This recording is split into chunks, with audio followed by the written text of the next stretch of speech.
If you ask a random American about the biggest threats to the world peace, you'd probably hear ISIS, Iran, North Korea, or maybe even Russia. At least the mainstream media makes sure of that. We interviewed member of Virginia State Senate, Richard Black, who knows a lot about war, having served in Vietnam, and he would disagree. I believe that Saudi Arabia and Turkey are the two greatest dangers to world peace. It is Saudi Arabia, through the Wahhabist doctrine, that is spreading terrorism across the globe. It's not Iran, it's not Syria, it's not any other country. It emanates from Saudi Arabia. Now, Turkey, on the other hand, being led by President Erdogan, President Erdogan has a dream of becoming the new Ottoman Empire. He wants to be the head of the Ottoman Empire. He is a very calculating, very vicious individual, and I think a great danger. Erdogan won an absolute majority of the Turkish parliament, which will enable him to rewrite the constitution. Once he had that total power to impose an absolute dictatorship, which he intends to do, and he has publicly said that his model is Adolf Hitler. He envisions a government where his powers will be similar to those exercised by Adolf Hitler. And the one place where both Saudi Arabia and Turkey are exposed the best is Syria, according to Senator Black. He believes that if not for two, the Syrian war would have never happened in the first place.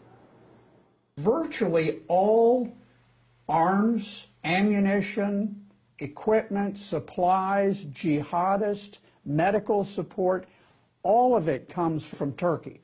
Right now, ISIS sends 44,000 barrels of oil a day, stolen barrels, most of it from Syria.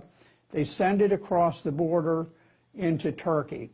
Now, the State Department has publicly said that there's only a trickle of oil that gets into Turkey.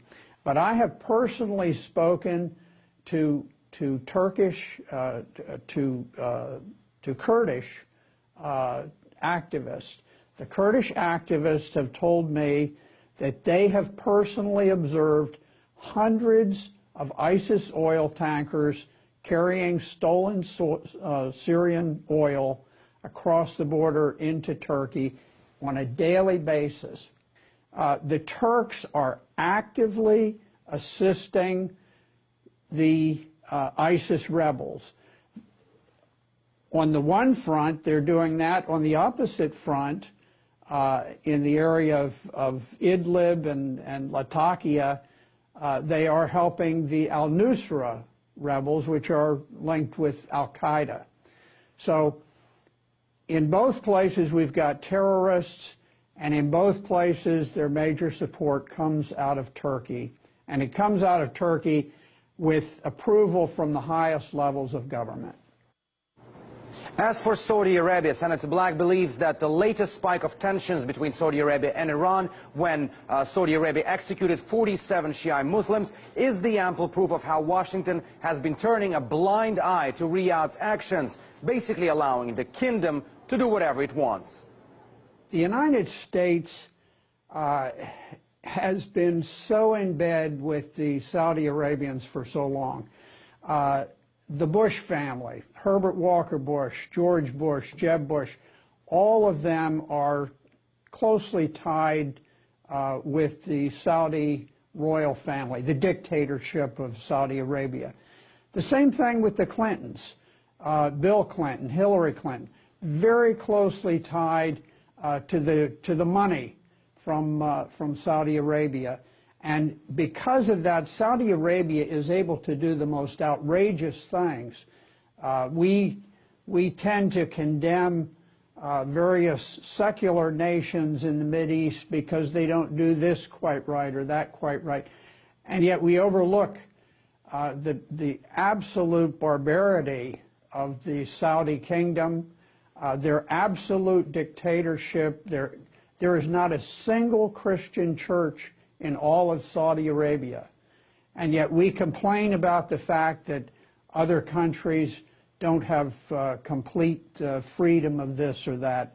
So I think what's happening is that they're trying to restore some of the hostility between the Shiites and the Sunnis. The Saudis massacred 47 people. Now, some of them, I'm sure, were genuine criminals, but many of them were simply political opponents. And then there was an inevitable reaction, which they knew that there would be, and the Saudis, in typical fashion, have now shown a sense of outrage that people would be angered by their level of debauchery, and this is typical of the Saudis.